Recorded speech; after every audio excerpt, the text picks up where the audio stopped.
আসসালামু আলাইকুম প্রিয় বন্ধুরা, সবাই কেমন আছেন?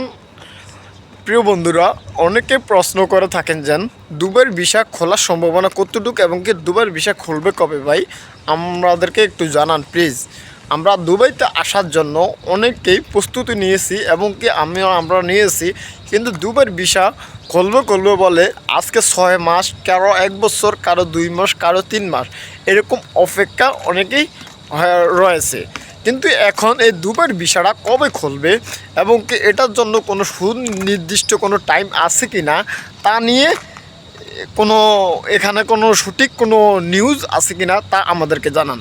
তো প্রিয় বন্ধুরা, দুবাইয়ের ভিসাটার বিষয়টা হচ্ছে যেন আপনার যদি দুবাইতে আপনি আসতে চান এবং কি দুবাইয়ের ভিসা বর্তমানে টোটালি বন্ধ, আপনারা সবাই জানেন। কিন্তু হ্যাঁ, দুবাইয়ের ভিসা বন্ধ হওয়ার সবচেয়ে মূল কারণ হচ্ছে যেন আমি বলবো যেন বাংলাদেশ গভর্নমেন্ট সরকার না থাকার কারণেই। যেরকম দুবাইয়ের ভিসা আপনার বাংলাদেশ সরকার যদি থাকতো তাহলে দুবাইয়ের ভিসাটা অবশ্যই খুলতো। কেমন সরকার প্রয়োজন? আপনার নির্বাচিত যেরকম আপনার সরকার প্রয়োজন। এইভাবে বাংলাদেশে এই যে অন্তর্বর্তী সরকার যাই কিছু আমরা বলি, এসব সরকার দিয়ে কোনো আমাদের ভিসা কোনো চালু হবে না। কারণ একটা দেশের সরকার যদি আপনার সঠিক যদি না আসে এবং কি ব্যবসা এক দেশের সাথে অন্য দেশের সাথে যদি ব্যবসা রিলেশন যদি সুন্দর না হয় তাহলে ওই দেশের সাথে সব কিছুই টোটালি বন্ধ থাকে।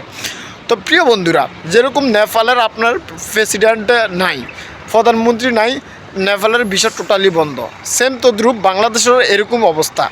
তাহলে আমরা একটি আশাবাদী, আমাদের বাংলাদেশে যে সময় ইলেকশন এবং নির্বাচন আমাদের হবে, নির্বাচনের পরেই ইনশাল্লাহ আমরা আশা করা যায় যেন আমাদের ভিসাগুলো চালু হয়ে যাবে।